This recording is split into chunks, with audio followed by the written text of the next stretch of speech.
ಇವತ್ತು ಭಾರತೀಯ ಜನತಾ ಪಾರ್ಟಿಗೆ ಪುನಃ ಬರುವಂಥದ್ದಾಯಿತು.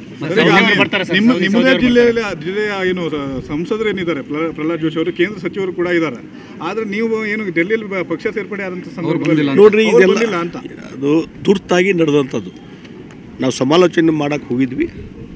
ರಾಷ್ಟ್ರೀಯ ನಾಯಕರು ತಕ್ಷಣವೇ ಸೇರ್ಪಡೆ ಆಗಂತ ಹೇಳಿದ್ರೆ ಸೇರ್ಪಡೆ ಆಗಿದೆ.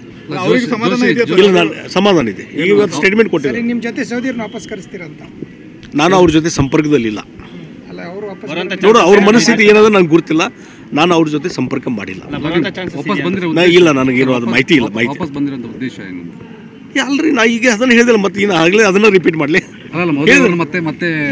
ಅದಂಕರ್ ಇದ್ದೇ ಇದೆ. ನಾನು ದಿಲ್ಲಿಯಲ್ಲಿ ಹೇಳಿದ್ದೇನೆ, ಮೋದಿಜಿಯವರು ನಮ್ಮ ನಾಯಕರು ಈಗಾಗಲೇ 10 ವರ್ಷ ಪ್ರಧಾನಮಂತ್ರಿಯಾಗಿ ದೇಶವನ್ನು ಬಲಿಷ್ಠಗೊಳಿಸಿದ್ದಾರೆ ಮತ್ತು ಇನ್ನೊಂದು ಸಲ ಅವರು ಪ್ರಧಾನಮಂತ್ರಿ ಆಗಬೇಕು ಅನ್ನುವಂಥ ಒಂದು ಗುರಿ.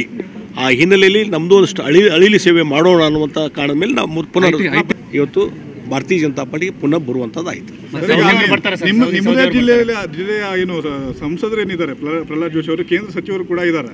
ಆದರೆ ನೀವು ಏನು ಡೆಲ್ಲಿಯಲ್ಲಿ ಪಕ್ಷ ಸೇರ್ಪಡೆ ಆದಂಥ ಸಂದರ್ಭದಲ್ಲಿ ನೋಡ್ರಿ, ಇದೆಲ್ಲ ಅಂತ ಅದು ತುರ್ತಾಗಿ ನಡೆದಂಥದ್ದು. ನಾವು ಸಮಾಲೋಚನೆ ಮಾಡೋಕ್ಕೆ ಹೋಗಿದ್ವಿ. ರಾಷ್ಟ್ರೀಯ ನಾಯಕರು ತಕ್ಷಣವೇ ಸೇರ್ಪಡೆ ಆಗಂತ ಹೇಳಿದ್ರೆ ಸೇರ್ಪಡೆ ಆಗಿದೆ. ಅವರಿಗೆ ಸಮಾಧಾನ ಇದೆ? ಇಲ್ಲ, ಸಮಾಧಾನ ಇದೆ. ಈಗ ಸ್ಟೇಟ್ಮೆಂಟ್ ಕೊಟ್ಟಿದ್ದಾರೆ. ನಿಮ್ಮ ಜೊತೆ ಸೌದಿಯರ್ನ ವಾಪಸ್ ಕರೆಸ್ತೀರಂತ? ನಾನು ಅವ್ರ ಜೊತೆ ಸಂಪರ್ಕದಲ್ಲಿಲ್ಲ. ನೋಡು, ಅವ್ರ ಮನಸ್ಥಿತಿ ಏನದ ನನಗೆ ಗೊತ್ತಿಲ್ಲ. ನಾನು ಅವ್ರ ಜೊತೆ ಸಂಪರ್ಕ ಮಾಡಿಲ್ಲ. ಇಲ್ಲ, ನನಗೇನು ಅದು ಮಾಹಿತಿ ಇಲ್ಲ. ಅಲ್ರಿ, ನಾ ಈಗ ಅದನ್ನು ಹೇಳಿದಿಲ್ಲ, ಮತ್ತೆ ಇನ್ನು ಆಗಲೇ ಅದನ್ನ ರಿಪೀಟ್ ಮಾಡಲಿ.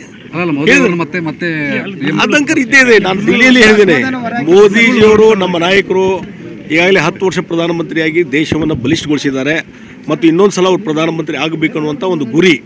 ಆ ಹಿನ್ನೆಲೆಯಲ್ಲಿ ನಮ್ಮದು ಒಂದಷ್ಟು ಅಳಿಲಿ ಸೇವೆ ಮಾಡೋಣ ಅನ್ನುವಂಥ ಕಾರಣದ ಮೇಲೆ ನಾವು ಪುನರ್